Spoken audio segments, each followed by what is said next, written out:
पशुओं को रिश्तों की पहचान नहीं होती, उन्हें नहीं पता होता कि कौन तुम्हारी माँ है, कौन बहन है, कौन भाई है। लेकिन इंसान को इन सभी रिश्तों के बारे में जानकारी होती है, उन्हें पता होता है कि कौन तुम्हारी माँ है, कौन बहन है और कौन तुम्हारा भाई है, किसके साथ किस तरह के संबंधों में रहना चाहिए। लेकिन आज की घटना जो मैं आपको सुनाने जा रहा हूँ, उसे सुनकर एक बार के लिए आपकी रूह भी काँप सकती है और दूसरी तरफ आपको उस व्यक्ति के ऊपर इतना क्रोध भी आएगा कि जिसने इतना गंदा काम किया। एक 32 साल का युवक अपनी माँ जिसकी उम्र लगभग 48 साल होती है, उसके साथ में बहुत ही ज़्यादा घिनौना काम करता है। इस घिनौने काम की वजह से उसकी माँ की मौत हो जाती है। दोस्तों, जब ये पूरा मामला खुलकर जज साहब के सामने आता है, तो जज साहब भी उस लड़के को देखकर बहुत ही ज़्यादा क्रोध में आते हैं और कहने लगते हैं कि इसे तब तक इस जेल के अंदर बंद रखा जाए जब तक इसके प्राण नहीं निकल जाए। इसे आजीवन कारावास की सजा सुनाई जाती है और साथ में ही इसके ऊपर 20,000 रुपए का दंड भी लगाया जाता है। आज भी उस व्यक्ति को जो जेल के अंदर और कैदी होते हैं, बहुत ही बुरी तरह से मारा करते हैं और उसके ऊपर सभी लोग थू-थू करते हैं। दोस्तों, उसने काम ही इतना गंदा किया था।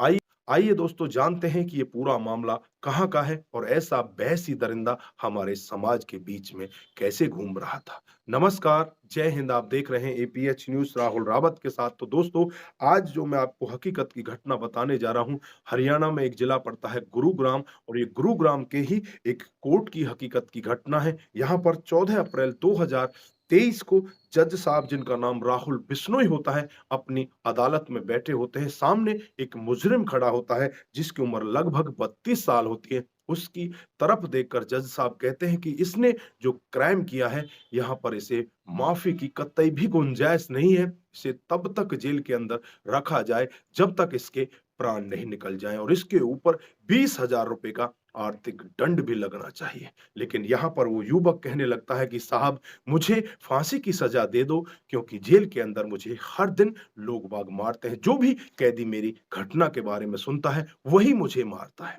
किसी के ज़हन में यही बात होती है कि ये आखिरकार करता क्या है जो हर व्यक्ति से मारने के लिए उतारू हो जाता है। दोस्तों, मामला आज से 3 साल पीछे पहुंच जाता है। 16 नवंबर 2020 का मामला होता है। गुरुग्राम के ही एक गांव के अंदर एक महिला फांसी के फंदे पर लटकी हुई मिलती है। जब उसका पति वहां पर पहुंचता है तो देखता है कि इस महिला को, यानी कि मेरी पत्नी को, किसने यहाँ पर मारकर लटका दिया। वो बहुत ही ज्यादा परेशान होता है। आनन-फानन में ही वहाँ पर पुलिस को बुला लिया जाता है। पुलिस मौके पर पहुँच जाती है, डेड बॉडी को अपने कब्जे में लेती है और उसे पोस्टमार्टम के लिए भेज देती है। सबसे पहले पुलिस उस पति को ही गिरफ्तार कर लेती है और उससे जाँच-पड़ताल करने की कोशिश करती है। तो वो बताता है कि साहब, दरअसल मैं इसका पति नहीं था, पहले मेरे भाई की ये पत्नी थी और मेरे भाई की मौत होने के बाद मैंने इसे अपनी पत्नी बनाकर अपने घर ले आया। इसके 3 बच्चे भी होते हैं, जिसमें जो बड़े वाला लड़का होता है, वो बहुत ही ज़्यादा शराब पीता है और शराब पीकर अपनी माँ के साथ मार-पिटाई करता है, उसके साथ गंदा काम करता है। जब ये पुलिस पूरा मामला सुनती है तो पुलिस को भी लगता है कि शायद ये अपने आप को बचाने के लिए इस तरह की बात कह रहा है। लेकिन जब पोस्टमार्टम की रिपोर्ट आती है तो उससे साफ खुलासा होता है कि इस महिला के साथ में पहले दरिंदगी हुई है, इसके साथ में रेप हुआ है, उसके बाद ये फांसी के फंदे पर लटकी है। और जब पूरा मामला लोगों के सामने भी आता है तो हर कोई व्यक्ति इस मामले की गहनता से जांच चाहता है। लोग बाग रोड पर आ जाते हैं, वो कहते हैं कि इसकी गहनता से जांच की जाए और उस दरिंदे को पकड़ा जाए जिसने इस महिला के साथ में गलत काम किया है। फिर उस लड़के को, जो इसका लड़का होता है जिसकी उम्र 32 साल होती है, उस समय भी वो शराब के नशे में होता है। पुलिस उसे गिरफ्तार करती है और गिरफ्तार करने के बाद अपनी सख्ती के साथ उससे पूछताछ करती है तो लड़का टूट जाता है और कहने लगता है कि साहब, एक दिन मैं बहुत ज़्यादा नशे में होता हूँ। पहले भी मैं अपनी माँ के साथ मार-पिटाई किया करता था शराब के नशे में ही, लेकिन एक दिन मैं बहुत ज़्यादा नशे में होता हूँ, मुझे कुछ भी याद नहीं होता और मैं अपनी माँ के साथ गंदा काम कर देता हूँ। अब माँ को लगता है कि तेरा जीना दुर्लभ हो चुका, जिस बच्चे को तूने पाल-पोस कर बड़ा किया है और वही तेरे साथ में इस तरह की हरकत कर रहा है, अब तू जी कर क्या करेगी? फिर वो माँ एक ऐसा गलत निर्णय लेती है, अपने आप फांसी के फंदे पर झूल जाती है। दोस्तों जब ये पूरा मामला पुलिस भी सुन रही होती है तो पुलिस उस व्यक्ति को तुरंत ही गिरफ्तार करती है। उसके खिलाफ तमाम धाराएँ लगाकर उसे जेल के अंदर बंद कर दिया जाता है। जब वो व्यक्ति जेल के अंदर जाता है, जो सबसे पहले वाला कैदी होता है उसे देखता है और उससे पूछता है कि तुम यहाँ पर किस वजह से जेल में आए हो? तो वो कहता है कि मैंने अपनी माँ के साथ गंदा काम किया है। वो कैदी ज़रा-सा भी नहीं रुकता, उसके मुँह को पकड़ता और 5-7 तमाचे उसके मुँह पर लगा देता है। और जो कैदी होते हैं, वो भी सोचने के लिए मजबूर हो जाते हैं कि आखिरकार इसकी इसके साथ दुश्मनी क्या है? क्यों इसने इसको मारा है?